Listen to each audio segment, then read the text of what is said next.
Question from here, please. Assalamu alaikum. Alaikum salam.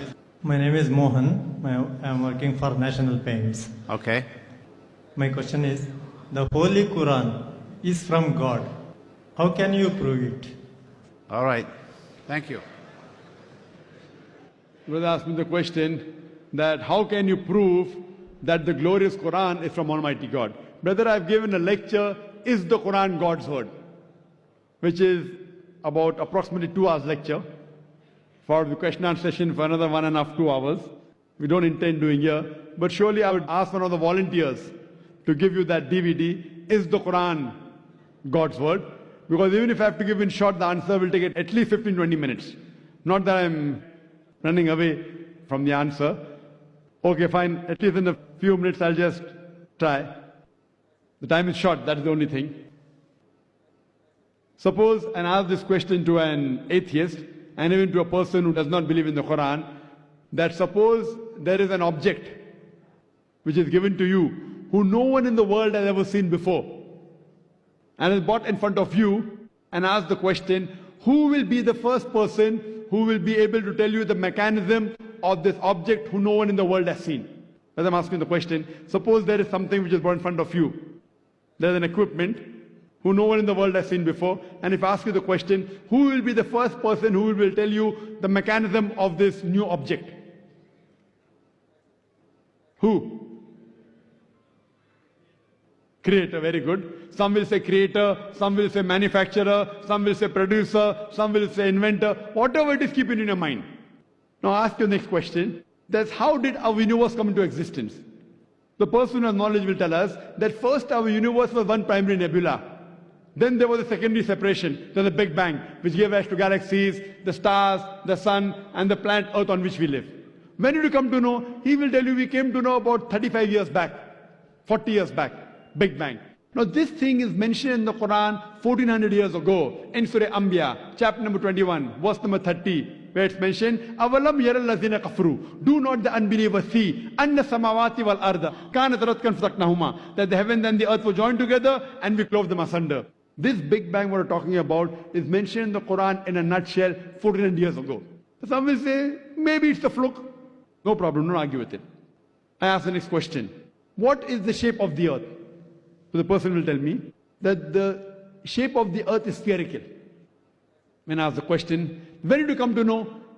He will tell that recently, 100 years back, 200 years back, previously we thought that the earth is flat. It was in 1577 when Sir Francis Drake, he sailed around the earth and he proved that the earth was spherical. The Quran mentions 14 years ago in Surah Naziyat, chapter number 79, verse number 30. Wal arda ba'da zalika dahaha. And thereafter we have made the earth egg-shaped. And today we know that the world is not completely round like a ball. It is geospherical in shape. It is starting from the pole and bulging from the center. And the Arabic word dahaha refers to the egg of an ostrich. And if you analyze, the shape of an egg of an ostrich is geospherical in shape. Who could have mentioned that the earth is geospherical in shape in the Quran 1400 years ago? Someone will say, okay, maybe a Prophet Muhammad, peace be upon him, he was very intelligent. Don't argue. Continue. When we ask the atheist or a person who doesn't believe in the Quran that the light of the moon, is it its own light or reflected light? So he will tell us that previously we thought that the light of the moon was its own light. Recently, 100 years back, 200 years back, we came to know that the light of the moon is reflected light of the sun.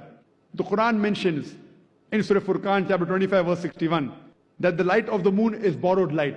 It's described as munir or nur, borrowed light or reflected light. Who could have mentioned this in the Quran 14 years ago? When I was in school, I had learned that the earth and the moon, they revolved and they rotated. But the sun was stationary. It did not rotate about its own axis.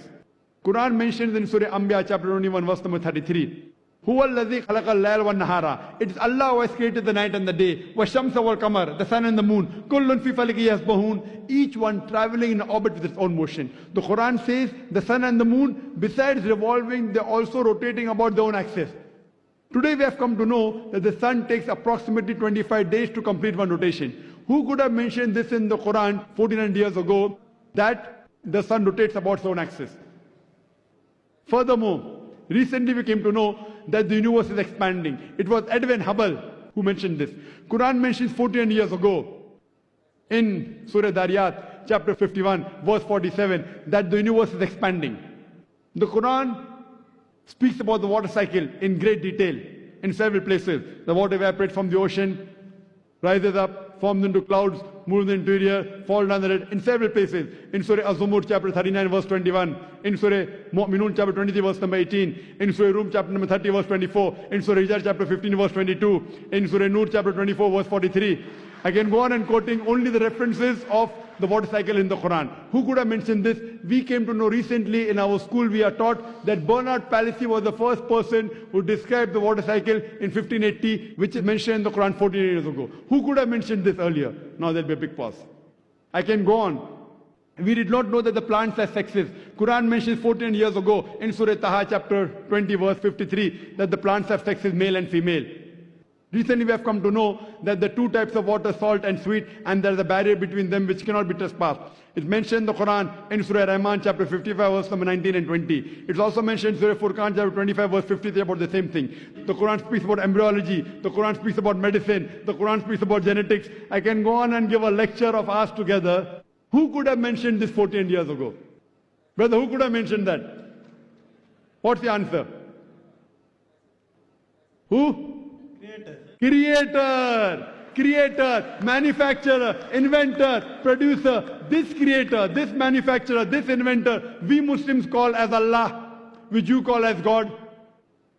So this Quran can be proved scientifically that the word of God.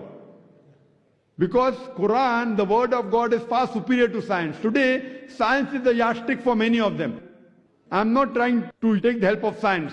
I'm using your yardstick, science, along with my yardstick, the Quran, which is far superior, and I'm trying to prove to you what your yardstick has mentioned today, Quran has mentioned 14 years ago.